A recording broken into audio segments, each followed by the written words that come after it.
The Garden Forgotten, Desire and Division. This is the story of the garden forgotten, the inner sanctuary where wholeness once felt natural, and desire had not yet cast its shadow. Guided by the wisdom of Jesus Christ, the Buddha, Carl Jung, Sri Yukteswar, and A Course in Miracles, this episode explores how longing began, how division took root, and how the heart still remembers a unity that cannot be lost. Before the first desire appeared, the mind rested in a quiet wholeness, a garden untouched by longing. There was no here or there, no mine or yours, no distance between the one who sees and what is seen. It was a state of effortless completeness, a natural unity that required no guarding, no striving, no becoming. Buddha described this as the mind's original clarity, the stillness before craving, the peace before division. In this garden, nothing was missing. There was only being. But within this vast completeness, a subtle movement began. A tiny ripple in consciousness, a wondering glance outward. Not a fall, but a curiosity. A gentle turning of attention towards something seeming other. In that moment, the first seed of desire was planted. Not desire for an object, but desire as a movement, a reaching toward what was imagined separate. Jesus taught that this turning is the beginning of forgetfulness, the moment the mind looks away from what it already is. From that single glance, the garden began to fade. Desire grew not from lack, but from misperception. The mind reached outward and believed the outward to be real. From reaching came comparison. From comparison came longing. From longing came division. Jung explained that desire reveals the parts of ourselves we have forgotten, projections cast onto the world in hopes of reclaiming what feels missing. A Course in Miracles adds that desire is the dream that something outside us can complete what is already whole. And thus the garden was not Once desire awakens, the mind begins to divide experience into categories: wanted and unwanted, pleasant and painful, mine and not mine. This segmentation fractures unity into countless pieces.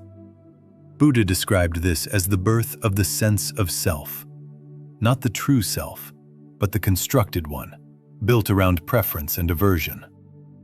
In this fragmentation, the mind becomes preoccupied with achieving, avoiding, controlling, each attempt strengthening the belief that it is separate.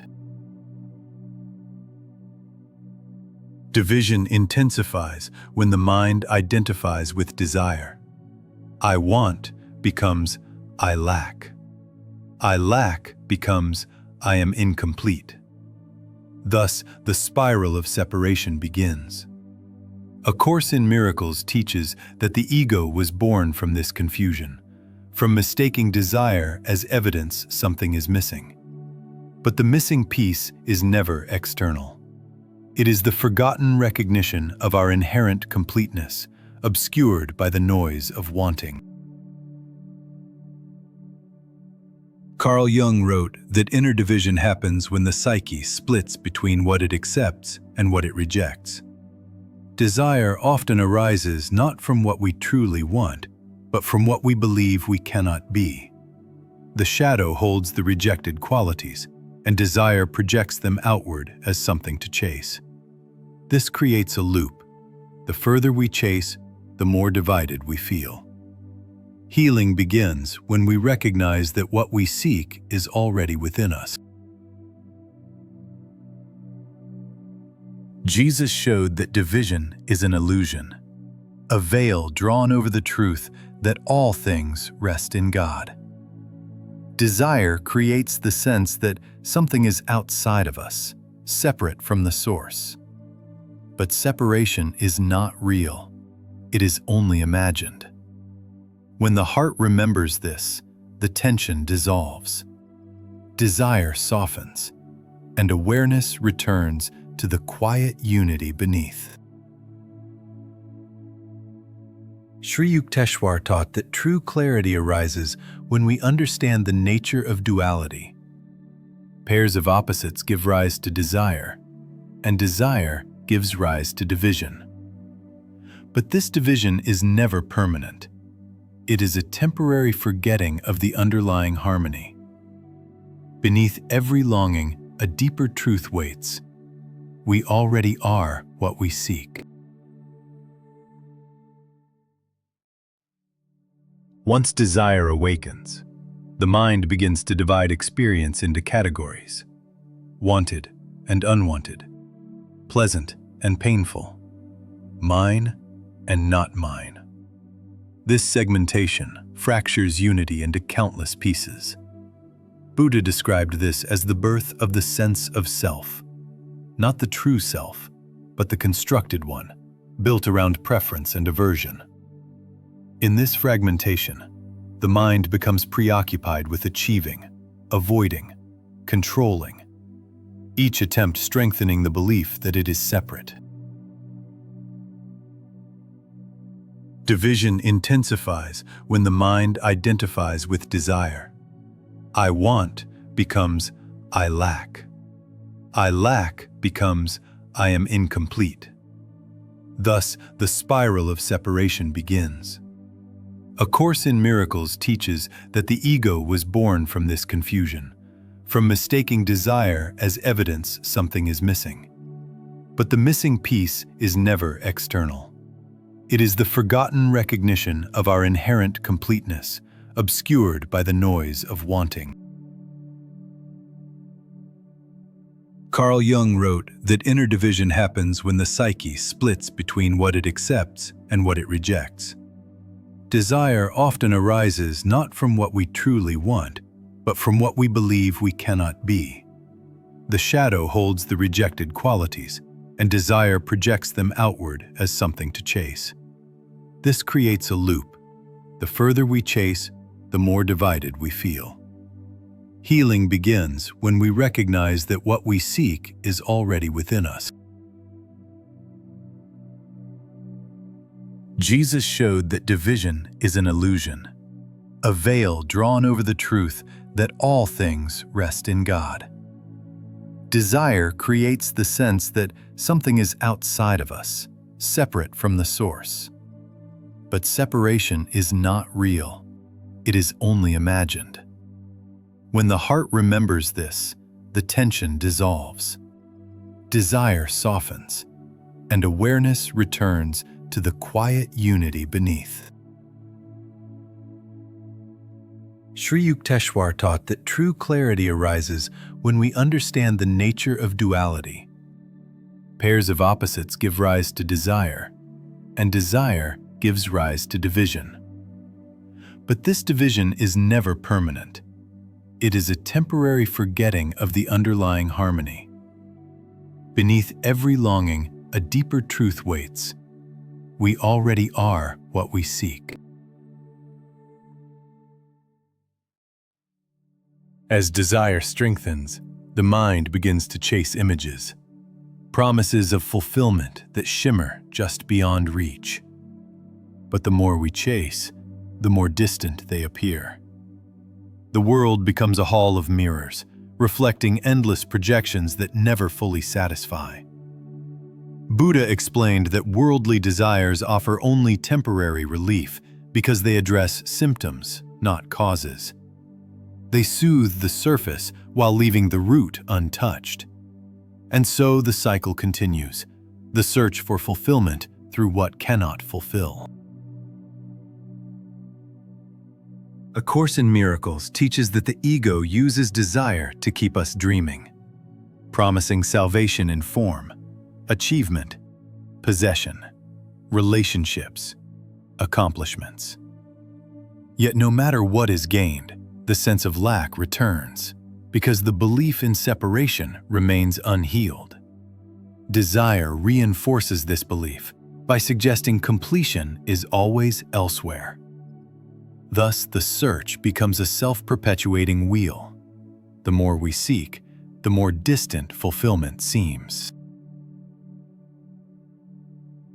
Carl Jung revealed that the objects of our desire are often symbols, archetypal representations of inner qualities we have not yet embodied. The lover we chase may symbolize our own forgotten warmth. The success we pursue may symbolize our buried power. The beauty we long for may represent our disowned radiance. Until these inner aspects are reclaimed, external pursuits will always feel incomplete. Jesus taught that the treasures of this world rust and fade, not because they are sinful, but because they are unstable. The heart cannot anchor itself in what constantly changes. True fulfillment comes not from acquiring, but from remembering, from turning inward to the presence that does not move. Desire fades when love is recognized. Sri Yukteswar explained that worldly desires are like waves rising from the ocean, temporary, always changing, always returning to stillness. Chasing them provides momentary excitement, but no lasting peace. Peace arises when the ocean is recognized as our true nature, and waves are seen as passing appearances. Then desire becomes transparent, and fulfillment becomes natural.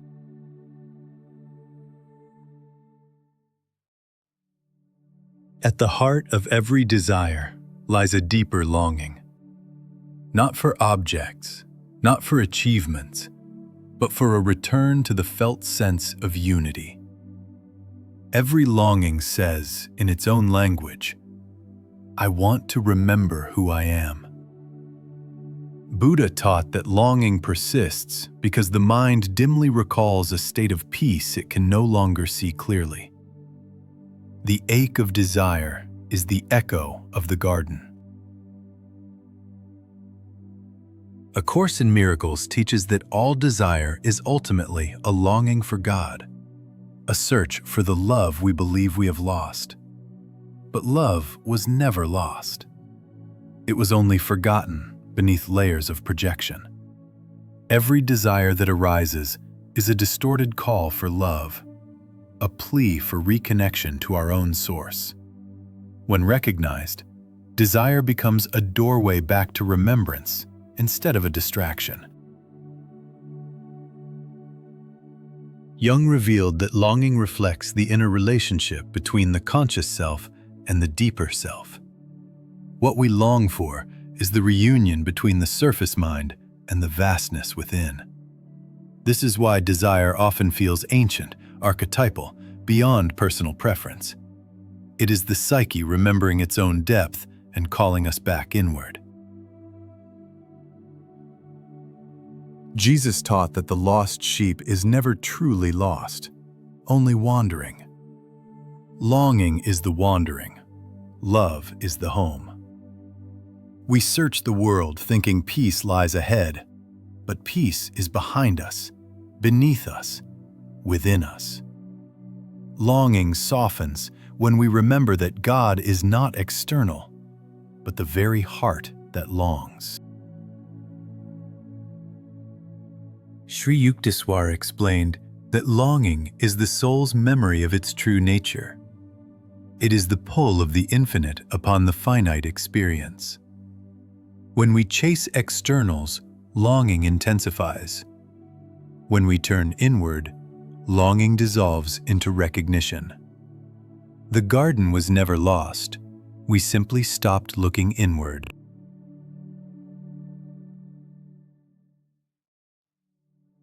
When desire grows strong, the mind imagines a split between itself and what it seeks. This split appears absolute. Me versus world, self versus other, seeker versus sought. But this division is imagined.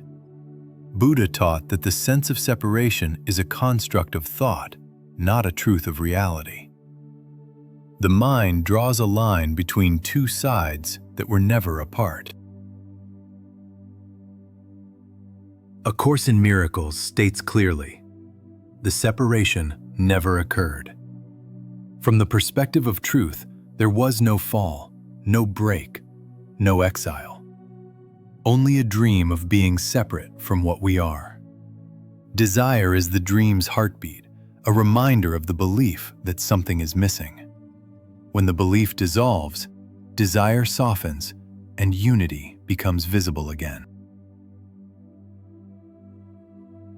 Carl Jung explained that wholeness is our natural state, but the psyche becomes fragmented when consciousness identifies with only a small portion of itself.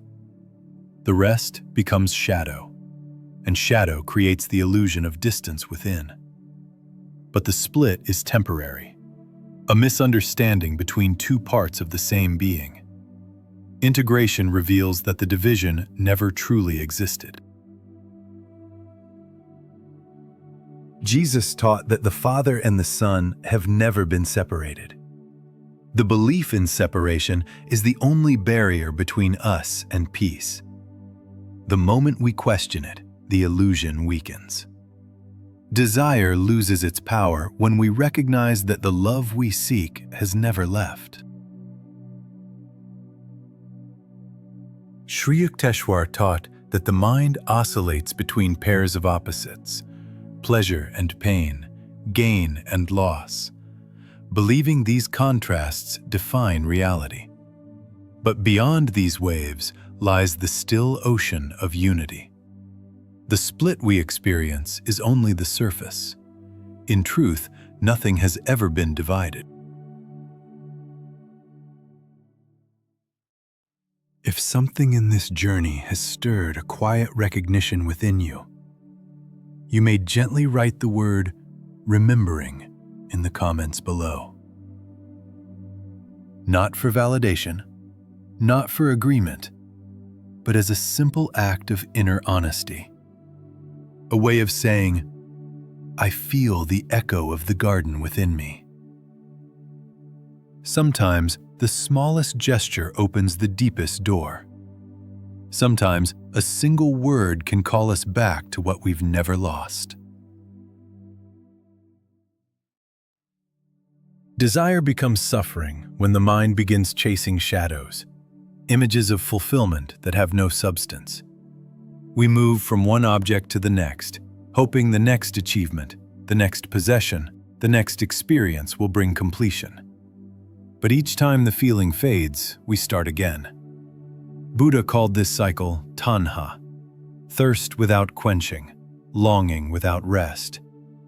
The more we run, the further the horizon drifts. Desire becomes a mirage, beautiful, promising, but never truly touchable. A Course in Miracles teaches that the ego's goal is not fulfillment, but seeking without finding. It offers endless forms of desire precisely so that the mind never returns to the stillness where truth dwells. It promises salvation in externals, status, affection, security, yet withholds the peace that only comes from within.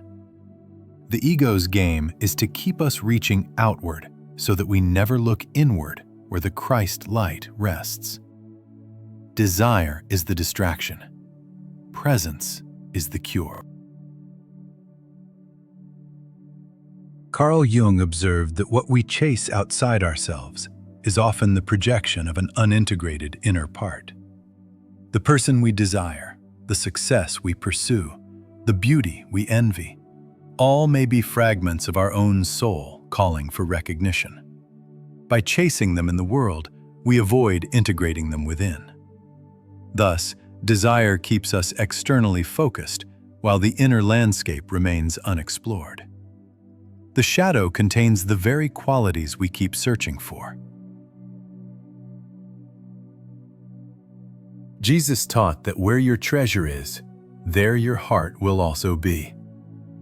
When we treasure what fades, our hearts become unstable. Desire ties our peace to shifting forms, to outcomes, to circumstances, to the behaviors of others. But the heart is not made to cling to impermanence. It longs for what is eternal because it is eternal. When we treasure what is real, we remember who we are. Sri Yukteswar explained that the root of suffering is mistaking the impermanent for the permanent. Desire binds the mind to temporary waves of experience, pleasure and pain, gain and loss. The more tightly we cling, the more turbulent life feels. But when we see clearly, we realize waves are not the ocean. Peace is found not in controlling desire, but in understanding it. Despite all the chasing, all the longing, all the reaching outward, something within us remains untouched. A quiet memory, not emotional, but existential. The heart remembers a time before desire, before division, before the world became a field of comparison. Buddha called this memory the original mind, pure, open, unburdened by wanting. It whispers beneath all longing, "You are already whole." A Course in Miracles explains that memory is the bridge between illusion and truth. We do not remember the garden as a past moment. We remember it as our present reality hidden behind forgetfulness. When we pause the chase and rest in stillness, the memory becomes vivid, a quiet recognition that nothing outside us has ever contained the peace we sought. Carl Jung saw this inner memory as the call of the self, the deepest center of our being. While the ego searches outward, the self waits inward, a quiet gravitational pull drawing consciousness back toward unity. This is why longing never fully satisfies. It cannot, because it is aimed at the wrong direction. The garden is not ahead, it is inside. Jesus revealed that the kingdom of heaven is within you. This is not metaphor, it is instruction.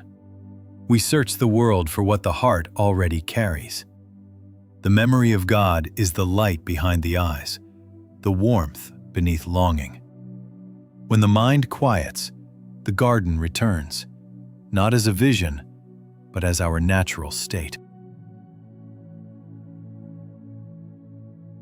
Sri Yukteswar taught that remembrance is the key.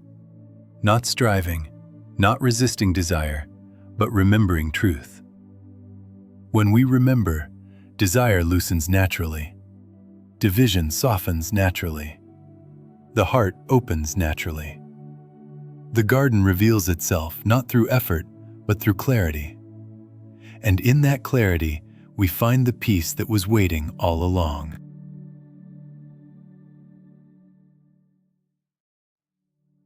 Desire softens not by force, but by understanding. When we see clearly that desire cannot complete us, its power weakens. We no longer cling to outcomes, nor fear their loss. Buddha taught that wisdom does not destroy desire, it transforms it. Desire becomes less frantic, less demanding, less desperate.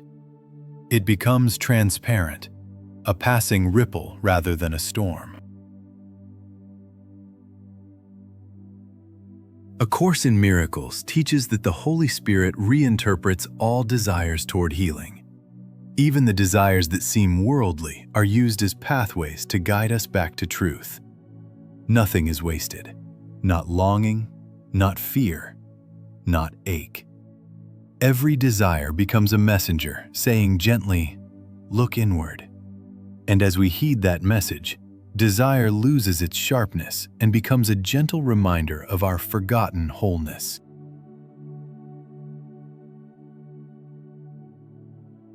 Jung saw that when we integrate the shadow, the compulsiveness of desire begins to dissolve.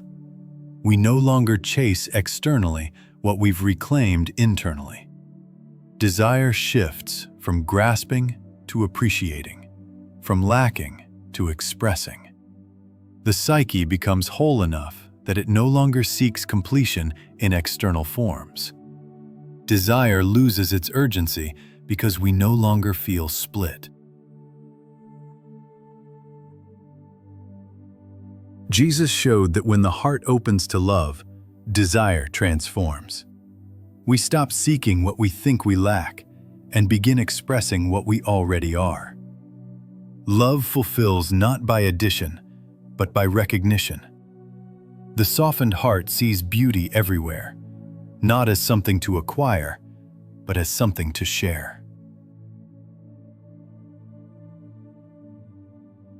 Sri Yukteswar taught that as consciousness refines, desire becomes subtler, elevating from craving to aspiration, from grasping to clarity. The fire of longing becomes the radiance of understanding. Nothing is taken away. Everything is transformed into light.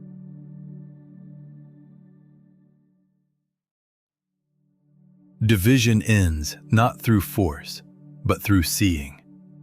When we see clearly that separation was imagined, it dissolves. Buddha taught that insight cuts the root of suffering. When we understand the true nature of desire, its spell breaks. We no longer feel torn between what is and what should be. We rest in presence, where nothing is missing. A Course in Miracles teaches that separation ends the moment we stop believing it. The world does not change, our perception does. We see differently, and so everything becomes different. Desire loses its grip because the mind recognizes that nothing external can complete what is already whole. Peace returns the instant we allow it. Carl Jung taught that integration ends inner division. When the conscious and unconscious are reconciled, the psyche becomes whole. There is no inner enemy, no rejected part, no shadow at war with the self. Desire loses its compulsive force because we no longer seek externally what we have denied internally. Wholeness replaces fragmentation. Jesus spoke of a peace that surpasses understanding. A peace not of this world, because it is not dependent on circumstances. This peace arises when the heart remembers its unity with God. Desire quiets, division fades, and the heart rests in the presence. Sri Yukteswar explained that when consciousness awakens, it recognizes unity everywhere. Opposites soften, longing quiets, division dissolves. What remains is simple presence, the garden rediscovered within the heart.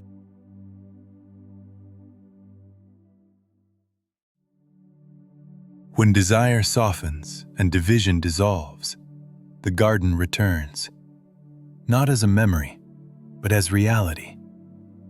The same stillness, the same fullness, the same silent clarity that existed before longing began. Buddha described this as the unconditioned state, free from craving, free from fear, free from becoming. The garden was never lost. It only waited for us to see again. A Course in Miracles teaches that awakening is simply a shift in perception. We stop projecting our sense of lack onto the world and recognize the wholeness within. The garden appears because the veil has been lifted. Desire fades because the truth has been remembered. Jung wrote that individuation, the integration of the whole psyche, leads to a state where nothing is missing. desire transforms into expression. Life becomes an unfolding of inner fullness, not a search for completion. The garden symbolizes the integrated soul, a psyche no longer divided against itself. Jesus taught that the kingdom is at hand, not distant, not hidden, but present. When the heart opens, we see it everywhere. In silence, in stillness, in love. The garden is not a place. It is a state of being in which all division has ended.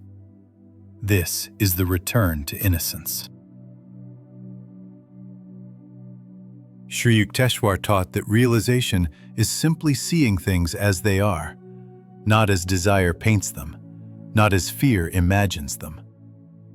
When perception is clear, the world becomes luminous. The garden reappears because the mind has returned home. Desire dissolves, division ends, and the heart knows peace.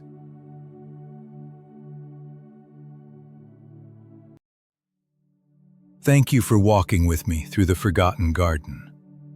If this reflection brought clarity, peace, or even a gentle shift in perception, you may support this journey with a like, a subscription, or by sharing it with someone who may need it. Every gesture helps this light reach further. And remember, the garden is within you, waiting not to be found, but to be remembered. As the echoes of desire grow quiet within the heart, a new clarity emerges, a recognition that nothing outside us has ever been the source of our peace. The journey inward is not about withdrawal, but about seeing clearly. Each step we take is a step toward presence, toward truth, toward the unity beneath all longing. You have not lost yourself. You have not fallen. You have not been abandoned to desire or division. The self has remained untouched, watching, waiting, patient as eternity. This journey is not a return to something that was gone, but to something that was always here. If your heart feels the quiet of the garden returning, honor that. Let it guide you gently. Let it soften your steps. Let it remind you that the division you felt was only a momentary dream. Every breath is a doorway back to unity. In Episode 5, we descend into a deeper layer of the mind, where the shadow awakens and reveals what we have denied. The awakening shadow, meeting the unseen self. Here, we confront not darkness, but forgotten truth, the part of us we feared to meet. And through that meeting, we discover a new kind of freedom.